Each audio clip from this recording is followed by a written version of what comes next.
नमस्कार दोस्तों, मैं अखिलेश नौटियाल आप लोगों के बीच में आज पुनः एक नया टॉपिक लेकर आ रहा हूं। और वो जो टॉपिक था वो मुझे पहले कई बार आपका पूछा गया है लोगों द्वारा कि सर इसको समझाइएगा, जरा बहुत आसान सी भाषा में इसको समझा लीजिएगा। तो जो मेरा आज का टॉपिक है वो है रोस्टर प्रणाली। तो जो रोस्टर प्रणाली है इसको मैं आज आप लोगों के बीच में लेकर आया हूँ और आपको समझा रहा हूँ। सबसे पहले चीज, जो ये रोस्टर प्रणाली है इसी को हम जो कहते हैं वो आपका शिफ्ट चार्ट और ड्यूटी चार्ट भी इसी को कहा जाता है।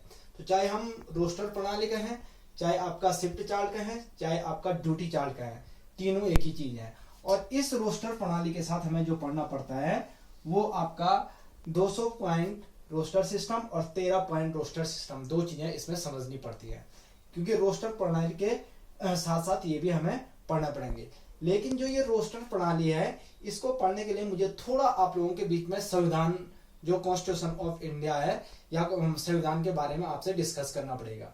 सबसे पहली चीज जो आपका संविधान है, संविधान कहते किसको है? संविधान कहते हैं, संविधान का बहुत आसान सा मतलब है, संविधान कहा जाता है कि वह नियम और कानून जो किसी राज्य को चलाने हेतु बनाए जाते हैं।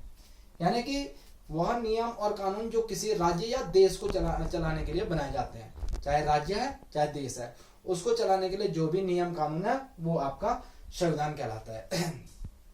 इसका मतलब यह है कि जितने भी आपका नियम कानून है वो सभी किस में लिखे गए हैं? संविधान में लिखे गए हैं, चाहे कोई भी कानून है। ओके, अगर मैं इस संविधान की बात करूं तो संविधान की पहली बार जो विश्व में विचारधारा आई थी, पूरे वर्ल्ड की बात करूं, पूरे वर्ल्ड में हमें एग्जाम के हिसाब से भी ये पूछा जाता है, तो प्रथम विचारधारा जो आई थी वो आपका एक समानतावादी नेता थे, हेनरी मैन। ये थे आपका ब्रिटेन के।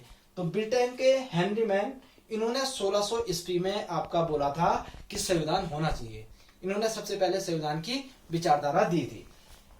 जो इन्होंने केवल विचारधारा दी थी, बनाया नहीं था। इन्होंने कहा था कि यार एक संविधान होना चाहिए। वो आपका हेनरी मैन थे और he was the first person who spoke about the constitution. विश्व में पहली बार जो आपका संविधान बनाया गया था वो अमेरिका का संविधान बना था। विचारधारा तो इंग्लैंड के हेनरी मैन ने दी थी, लेकिन पहली बार जो विश्व में संविधान बना वो आपका अमेरिका का संविधान बना था, दूसरा फ्रांस के द्वारा बनाया गया था। अगर मैं विश्व में भारत के संविधान की बात करूं तो विश्व का सबसे बड़ा जो लिखित संविधान है वो आपका भारत का संविधान है। भारत का विश्व में सबसे बड़ा लिखित संविधान है। तो आप ये समझ लीजिएगा, भारत का संविधान विश्व में सबसे बड़ा आपका लिखित संविधान है। अब आप देखिएगा, हम यहाँ पर संविधान नहीं पढ़ रहे बल्कि रोस्टर सिस्टम पढ़ रहे हैं। अब आप ये सोचो, जब संविधान ही आपका कानून, नियम कानून है, तो इसका मतलब ये रोस्टर सिस्टम, रोस्टर प्रणाली भी क्या होगा? इसी के तहत होगा आपका, यानी कानून के अंदर ही होगा। अब जब भारत का संविधान है, भारत का संविधान ने जब रोस्टर प्रणाली लागू करी है, तो आप ये देखेगा कि भारत के संविधान में जो अनुच्छेद 16 का 4 भाग है, इसमें क्या बोला गया है ये समझना जरूरी है। तो भारतीय संविधान में अनुच्छेद 16 का जो 4 भाग है, इसमें बोला गया है कि जो आपका राज्य है, जो राज्य है वो पिछड़े, जो आपका किसी भी वर्ग को जो पिछड़ा हुआ है, कोई भी वर्ग जो पिछड़ा हुआ है, उसको आपका अधिकतम 49.5% आरक्षण दे सकता है। ये एग्जाम में भी पूछा जाता है आपका। यानी अनुच्छेद 16 का 4 भाग है, ये बोल रहा है आपका कि राज्य सरकार, जो आपका राज्य होता है, वो किसी भी वर्ग को क्या कर सकता है? 49.5% आरक्षण आपका प्रदान कर सकता है। और अगर हम यहाँ इस समय वर्तमान की बात करें, इसमें जैसे एससी के लिए जो अधिकतम आरक्षण हो सकता है वो 15%, एसटी के लिए आपका 7.5% और ओबीसी के लिए जो है 27%। यानी एससी, ओबीसी और एसटी के लिए ये इस प्रकार से 15%, 7.5%, 27%। अगर तीनों का टोटल देखें तो इतना बन रहा है। तो इतना आपका अधिकतम आरक्षण दिया जा सकता है। तो ये जो है हमारा क्या है? अनुच्छेद 16 का 4 भाग। और इसी अनुच्छेद को आपका मानते हुए यहाँ पर जो दिया जाता है, रोस्टर प्रणाली को लागू किया जाता है। अब ये रोस्टर प्रणाली क्या होता है?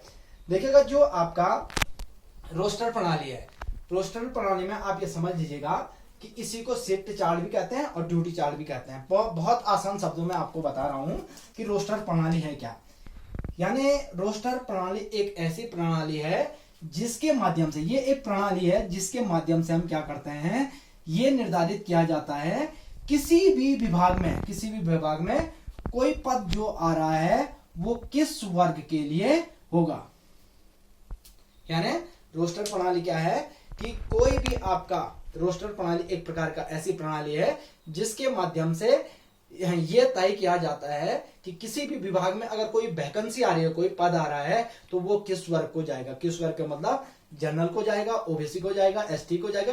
तो वो आपका निर्धारण करना ही जो कहलाता है वो रोस्टर प्रणाली कहा जाता है। या इसको बहुत आसान शब्दों में लूं तो रोस्टर प्रणाली क्या होगा, ड्यूटी चार्ट क्या होगा, जिसके तहत नौकरियों में आरक्षण प्रदान किया जाता है, उसी को जो कहा जाता है आपका रोस्टर प्रणाली कहा जाता है। रोस्टर प्रणाली नाम से इसको जाना जाता है। तो रोस्टर प्रणाली कहा जाता है जिसके तहत आरक्षण क्या करा जाता है, प्रदान करा जाता है नौकरियों में। सिंपल से शब्दों में वो आपका रोस्टर प्रणाली कहलाती है। अब अगर मैं इस रोस्टर प्रणाली की बात करूं तो आपको पता होना चाहिए कि अगर आपको यह समझ आ गया कि रोस्टर प्रणाली क्या है, तो आप यह समझ लीजिएगा कि जो हमारी यूनिवर्सिटीज हैं, अब अगर किसी भी नौकरी में आरक्षण दिया जाता है तो वो आपका रोस्टर प्रणाली के तहत दिया जा रहा है।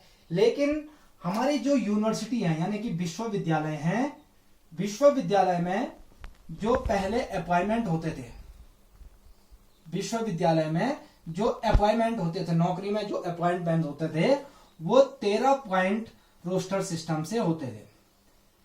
13 पॉइंट रोस्टर सिस्टम यानी कि इस रोस्टर प्रणाली से क्या होते थे, अपॉइंटमेंट होते थे। तो मैंने कहा कि हमारे जो विश्वविद्यालय हैं इसमें जो पहले अपॉइंटमेंट होते थे वो 13 पॉइंट रोस्टर सिस्टम में से होते थे। लेकिन जब ये इस रोस्टर सिस्टम से, अब ये है क्या, मैं अभी आगे डिस्कस करूंगा, आप ये समझ लीजिएगा कि पहले विश्वविद्यालय में इससे होते थे। लेकिन 2019 में ये 13 पॉइंट रोस्टर सिस्टम का बहुत ज्यादा क्या करा गया, विरोध करा गया। इसका जो है आपका विरोध करा गया। और जब इसका विरोध करा गया तो गवर्नमेंट द्वारा, जो सरकार थी हमारी, सरकार द्वारा अध्यादेश जारी करके इन्होंने एक अध्यादेश जारी करा और इस अध्यादेश के माध्यम से इन्होंने इस 13 पॉइंट रोस्टर सिस्टम को क्या कर दिया, खत्म कर दिया। और इसके स्थान पर ये नया रोस्टर सिस्टम लाया है जिसको कहा जाता है 200 पॉइंट रोस्टर सिस्टम। तो आप ये देखिएगा, मैंने कहा कि पहले विश्वविद्यालय में 13 पॉइंट के तहत नियुक्तियां दी जा रही थी, लेकिन 2019 में उसका विरोध करा गया बहुत ज्यादा। क्यों करा गया उसको आगे डिस्कस करूंगा। विरोध करा गया और उस विरोध के कारण सरकार को एक अध्यादेश लेना पड़ा। और जब अध्यादेश लाया गया तो 2019 में उन्होंने क्या कर दिया, उस 13 पॉइंट रोस्टर सिस्टम को खत्म करके 200 पॉइंट रोस्टर सिस्टम लागू कर दिया। अब बात यह आती है कि 13 पॉइंट रोस्टर सिस्टम का विरोध क्यों करा गया। तो कुछ चीजें समझनी है आपको कि विश्वविद्यालय में जब आपका 13 पॉइंट रोस्टर सिस्टम से नौकरी दी जा रही थी, नियुक्तियां दी जा रही थी, तो वो आपका है क्या। तो जो 13 पॉइंट रोस्टर सिस्टम है ये है क्या, मैं इसको समझा रहा हूं। सबसे पहली चीज आप ये देखिएगा, इसमें जो 13 पॉइंट रोस्टर सिस्टम था, इसमें आपका विश्वविद्यालय को, जो विश्वविद्यालय था उसको यूनिट नहीं माना जाता था। इसको यूनिट नहीं माना जाता था, ये आपको याद भी रखना है कि इसको यूनिट नहीं माना जाता था, बल्कि यहां पर जो यूनिट माना जाता था विभाग को माना जाता था। क्योंकि आपको पता है कि विश्वविद्यालय में क्या होते हैं, अलग अलग विभाग होते हैं, physics department, maths department, geography department, सारे अलग अलग। तो यहाँ पर यूनिट जो माना जाता था विभाग को माना जाता था, विश्वविद्यालय को नहीं माना जाता था। इसका मतलब यूनिट मानने का मतलब है कि अगर कोई नौकरी निकलेगी तो नौकरी विश्वविद्यालय में नहीं निकलेगी, वो आपका प्रत्येक विभाग की अलग अलग निकलेगी। अगर मैथ्स की निकल रही है वो अलग, साइंस की निकल रही है वो अलग, सबके अलग अलग। तो इसलिए इसको यूनिट माना गया था विभाग को। अब जब इसको यूनिट माना गया था तो आप ये देखेगा कि यदि किसी भी, इसे ऐसे समझ सकते हो, यदि किसी विभाग में 4 वैकेंसी निकलती थी, यदि किसी विभाग में 4 वैकेंसी निकलती थी तो इसको कैसे इस वैकेंसी को लिया जाता था, 1 2 3 4। शुरू की जो 3 वैकेंसी होती थी ये जनरल कैटेगरी के लिए दी जाती थी। यानी कि शुरू की 3 वैकेंसी जनरल कैटेगरी के लिए हो जाती थी। अब जो चौथी वैकेंसी होती थी वो आपका ओबीसी के लिए हो जाती थी। ये ओबीसी के लिए हो जाती थी। अब आप देखिएगा यहां पर 4 वैकेंसी निकली किसी विभाग में, 3 जो है आपका जनरल के लिए और चौथी ओबीसी के लिए। अब जब ये ऐसा हो गया, जब ऐसा हो गया तो अब आप ये सोचो कि अब अगर 1 साल बाद दोबारा एक वैकेंसी आई तो उस वैकेंसी को पहला वैकेंसी नहीं माना जाता। यही 13 पॉइंट रोस्टर सिस्टम है, उसको पहला नहीं माना जाता था, बल्कि उसको जो माना जाता था 5वीं वैकेंसी माना जाता था। 1 साल बाद अगर दोबारा आ गई 6वीं, ऐसी एक वैकेंसी और आ गई, तो जब तक ये पहली वैकेंसी नहीं मानी जाएगी, जब तक कितनी नहीं हुई 13, यानी 13 वैकेंसी होने तक इसे जो माना जाता था ये मानी जाएंगी। चाहे 2 साल बाद खुले, 3 साल बाद खुले, वो 13 चलती रहेंगी। और जैसे ही 13 हो जाएंगी तो फिर क्या हो जाएगा, एक वैकेंसी आ जाएगी। पुनः जो वैकेंसी 13 के बाद अगर खुल गई तो उसको एक माना जाएगा। अब यहां पर होता क्या था, चौथी वैकेंसी ओबीसी के लिए, 5वीं 6वीं जो है आपका पुनः जनरल के लिए, ऐसे चलता था। 7वीं वैकेंसी जो होगी वो आपका एससी के लिए, 8वीं जो है फिर ओबीसी के लिए, 9वीं 10वीं यहां पर पुनः जो आपका बन जाता था, यानी कि पहली दूसरी तीसरी तक तो ठीक था। जो आपका 9वीं वैकेंसी है वो 9वीं 10वीं जो है आपका जनरल के लिए, 11वीं जो है एससी के लिए, और फिर 12वीं ओबीसी के लिए, और फिर ये जनरल के लिए। इस प्रकार से आपका चले जाएगा। यानी आप इसको अगर समझोगे, इसको अगर आप देखोगे तो पहली 13 वैकेंसी खुली, पहली जो 3 वैकेंसी गई वो सीधे सीधे जनरल कैटेगरी के लिए हो गई। पहली 3 वैकेंसी जनरल कैटेगरी के लिए हो गई। इसके बाद चौथी वैकेंसी जो आई वो आपका ओबीसी के लिए हो गई।